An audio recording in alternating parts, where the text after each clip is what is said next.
my name is Pam Schultz, and I am a member of the League of Women Voters Jackson area. Welcome to our online candidate forum for the Michigan House District 47 Republican candidates in the August 6th primary election. The Jackson area and the Washtenaw County League of Women Voters are nonpartisan, nonprofit organizations that promote voter education and participation. We host candidate forums to help voters make informed decisions. Now, let's hear from the candidates. Good afternoon. My name is Carolyn Madden, and I will moderate today's forum. It's my honor to introduce the candidate running in the Republican primary for Michigan House District 47, Teresa Spielberg. The Democratic candidate for District 47 is running unopposed and will appear on both the primary and the November ballot. Candidate Tammy Mae Keller was invited and scheduled to participate, but found she was unable to attend. So thank you, candidate, for participating in this forum. And we're now ready, Ms. Spielberg, for your opening statement. Hi, thank you for having me. I'm Teresa Spielberg. I grew up in Sharon Township and live in Freedom Township. Went to Manchester schools. I have over 30 plus years working in healthcare. I have a bachelor's from Adrian in biology. So I've done several things, and during my time, I've been on some committees to help get things going. And I'm running for office because I would like to give back to the community to see how much we can do to make Michigan even better than what it's been. It's a great state, and we should all be happy to be here. Thank you. Thank you. And our first question pertains to the environment. The Michigan Lakes and Streams Association reports that Michigan is the only state without a statewide sanitary code, meaning it is left to local governments to decide whether to regulate septic systems. What is the appropriate role of the state in this matter? So I think that the state should set a minimum requirement, but then I really feel that local is probably the best because the local areas know, well, they know their terrain, they know their environment, they know what's good for it and what's not. Some might need to have a little more regulation than others, depending on how many people are living in there. And if you had one sort of set rule for rural areas versus cities, it's probably not a very good thing to do in this state. We have a lot of rural that sometimes is a little rural and sometimes is really rural areas. And then we have the cities who all have different things going on. So I think local government for this is actually a great plan. Thank you. Okay, thanks. The next one has to do with opioid funding. Michigan will receive about $1.6 billion in opioid settlement funds, half of which will go to local governments. Bridge, Michigan reports that Michigan is among the worst states in requiring transparency and accountability of local spending of settlement funds. What, if anything, should the legislature do to avoid misuse of these funds? I think there should be rules on how you can use this, whether it's, advertising against opioids, or it's to buy stuff for overdose and stuff like that, or spend for treatment centers. I think the state should set the regulations up front. You must use this money for these things, and then give it to the local. And I think the local people in this case should actually have to be responsible and show where that money goes. Thank you. Thank you. The next one is on earmarks. The state of Michigan's 2024 budget includes more than $1 billion in legislative grants, also known as earmarks. The Citizens Research Council of Michigan reports that about 65% of these earmarks were added at the 11th hour and weren't available for review until the final vote. What changes, if any, should the legislature make in earmark spending? So I'm not a big fan of earmarks, to be honest with you. And I think if people want to put stuff in to get it approved, they need to do it in a timely fashion so that everyone can take a look at it and actually see what it is for and be able to, sort of research it a little bit. The idea of putting it in at the last minute, sort of paper clipping it on to get things passed is just not fair to the state of Michigan. It's not fair to the residents and things like that. So I think there should be a time limit. You cannot earmark anything after, a week coming up so that everyone can actually go through and see what's going on. Thanks. Okay, next one is on healthcare.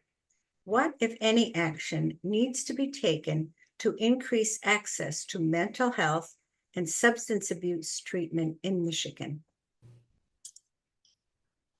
So working in healthcare, you would think that employers like mine would actually be really good as far as mental health is concerned. The truth is they are not. We have a long ways to go. And I think what we have to do first is we have to get employers sort of on board with taking care of people's mental health. We need to have insurance companies taking care of people's mental health and not saying, no, this shouldn't be people's out of pocket expense or anything like that. It's not like if you go to the ER because you got to have stitches, they're not going to pay anything. They're going to help you out. So we need to start treating mental health just like we would treat, somebody's laceration or heart attack. Thanks. Okay, thank you. The next one is corporate subsidies. The state spent approximately $335 million in 2023 to create jobs. Rich Magazine reports that 40% of the jobs created paid less than the state's median annual base wage. What is your philosophy regarding use of taxpayer funds to create jobs? I'm not sure we should be creating jobs. We should be helping people to train for jobs. And that would include on-the-job training. If we get employers to actually take people in, give them a job and train, I think it's a good idea to give money back to that employer as they're training. But they should be paying these employees to do this. And they should be the ones creating the jobs for this. If we did that, more jobs actually might be created and they might find more of a use for people once they have them up and trained. Thanks. Thank you. The next one is education. The 2024 Kids Count Date Profile by the Annie E. Casey Foundation ranks Michigan 41st in childhood education based on 3 to 4 year olds not in school, reading and math proficiency, and high school graduation rate. What steps, if any, should the state be taking to address these concerns, and how would you pay for them? So this has been a problem for a long time, including back when I was in school. I really think, we have all these new options now, AI, robotics, all these extra things that are being offered to people. And for some students, those are wonderful. But there's a lot of students, if you ask me, that are still being left behind.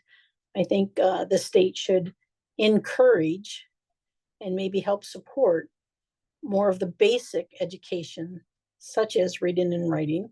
Because if we can get people to know the basics, the opportunity for them to go out and get employment that can give them a living wage is much better than those people who graduate high school and actually can't read yet. Not everyone's going to be a robotics master or AI. So thanks. Okay, thank you. And the next one is the Michigan National Guard Michigan's House and Senate minority leaders recently asked the governor to deploy Michigan National Guard units to Texas. What is your position on deployment of the Michigan National Guard to manage the U.S.-Mexican border? Well, I suppose all the states at one time or another should help, support controlling the border. It's a big project right now, and nobody wants to leave it just open. But I think we need, and it looks like we're heading in the direction of getting better sort of options or rules or whatnot. So the border is not going to be hopefully will not be such a big problem as what it is today. Maybe when people realize that they can't just walk in like they've been doing and actually have to go through some channels, that will stop the big influx of folks crossing. So I think we all need to help out a little bit, but I'm hoping we can find ways of making it so that the border is not as big a problem as what it is right now. Thanks. And one more on the environment. Eagles, EGLES website, Eagles website states that Michigan does not have enabling legislation that would permit individuals such as renters to form a community-based solar electric system and obtain energy through that system. Do you favor such legislation? Why or why not? Okay, so let me clarify. This is saying that people who are renting someplace are not able to get solar power at that particular place. Is that correct? Well, it's a community-based solar electric system. So the renter might not, well, I don't quite, know all the ifs, ands, but so that's the idea, that it might not be solar on your house, but you join the community-based solar system. Okay. Well, imagine anybody who wants to join should be able to join. I cannot, I'm not sure we can force people to hook up to their properties if they don't want to do that. But actually, once it's there and in place, we might see more people. So we might see landlords much more willing to go ahead and hook up for their renters than what we have at the moment. So I don't see that it's necessarily a bad thing to let them do. Thank you. And the last question is personal values. In what civic or nonprofit organizations have you been active in recent years? So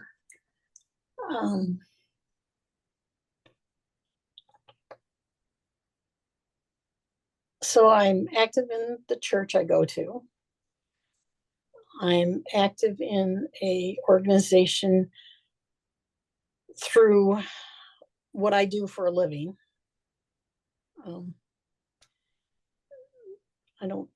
Neither of those are all of those are nonprofit. I don't always, to be honest, I just don't always keep track of who I volunteer for and who I do what for. If the call comes and I have time to do it, I have a tendency to just go ahead and do it. I'm not sure it's always important for people to say who they volunteer for or what they volunteer for, versus as long as our people, when they are called upon, are willing to go out and do it. I think that's the bigger thing. Thank you. Okay, thank you.